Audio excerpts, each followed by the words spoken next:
I'm Sammie Gold, and you're watching Splash of Trash. Splash of Trash, Drake, No Face. Honestly, this record is boring.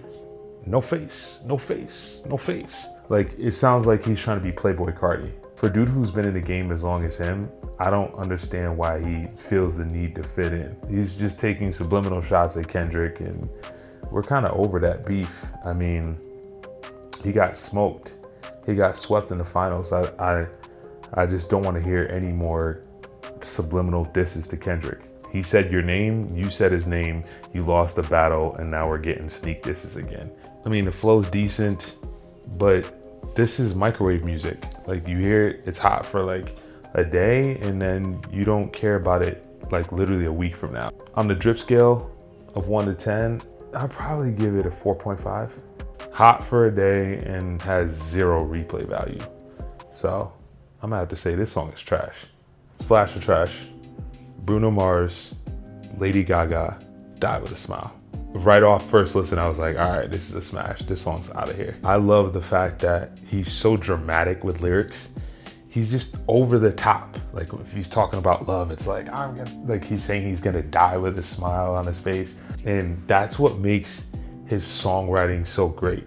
He's able to explain something in such over the top, over dramatic lyrics. I'm not gonna lie, I thought that Bruno smoked Lady Gaga on the song. I just thought it was kind of weird that he sang his whole verse by himself, but then when it was her turn, he sang like right behind her. It was almost like he was kind of like trying to help her, like, you know, have a fire verse by like singing in the background of like the second half of a verse, kind of like little broing her. I love the song, the vibes, the music, the lyrics. With that being said, I'd have to give this song probably an 8.9 on the drip scale. This song's a splash. Can Drake still be the GOAT? Drake is like LeBron James. They disqualified themselves from the GOAT conversation a long time ago. With LeBron, he failed so badly in 2011 against the Mavericks, and he just formed super team after super team after super team just to get his rings. He kind of like cheated his way like to the top. Like, he stacked the deck. He brought in so many people that he was overpowered and won because he had just so much help on his side. Same way, Drake had a bunch of ghostwriters write his lyrics. How can you be the GOAT in rap if you don't even write your own lyrics? You can't be the GOAT as a rapper if you don't even write your own lyrics. There's just no way on earth that adds up. Like, it's just like what are we doing here? Like, there's just no way. At this point, you're just a ventriloquist doll. You act out the lines that somebody wrote for you. You're an actor, and you were always an actor. You just happen to act like a rapper. Drake's GOAT ship sailed a long time ago. Splash of Trash, Alma Manier, Air Jordan 4, While You're Sleeping collaboration. These aren't bad. I feel like if you're a Jordan 4 guy, you're gonna like these. I like how it's got muted neutral tones. I like the A that they got on the left shoe. That's heat.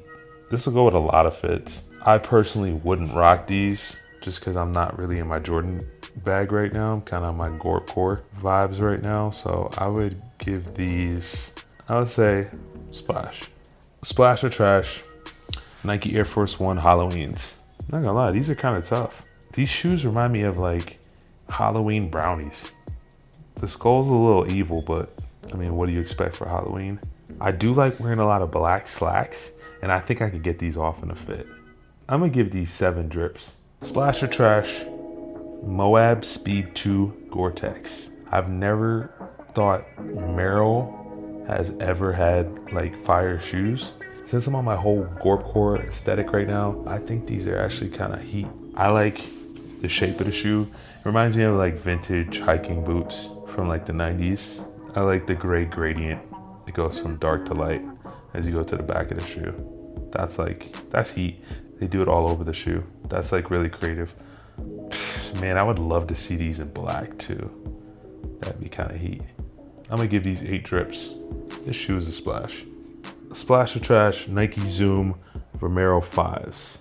I feel like Nike is just trying to copy New Balance with some of these dad shoes, and honestly, this colorway is mad ugly. They don't do dad shoe as well as New Balance or Asics. They're just really following the trend. I think that Nike could do better. These ones, I've seen way better colorways than this.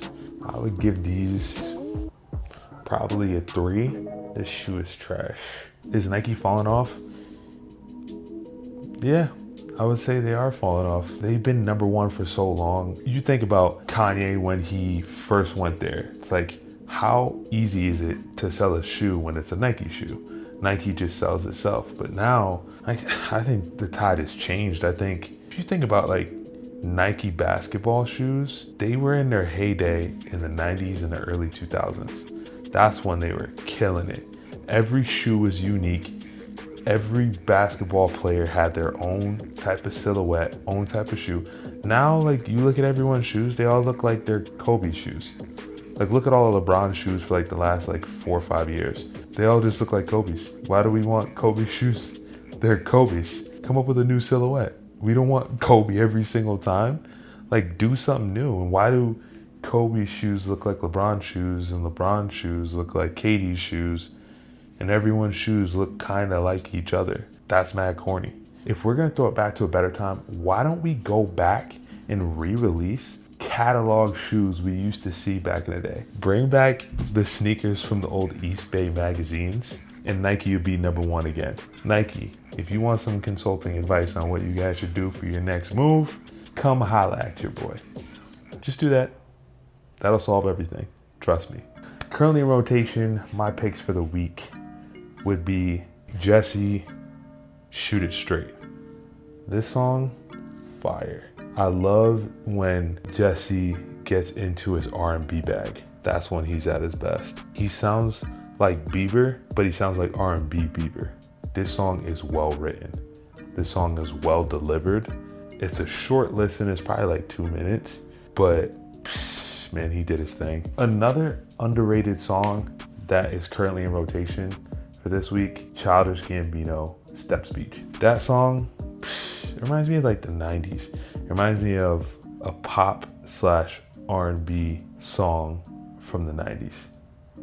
And it just reminds you of like a summer day, just a nice day when everything's just chill and you are at the beach and you're just relaxing and you're with your friends and you're doing whatever you want to do, where you just want to keep it on repeat because you just want to stay in that mood.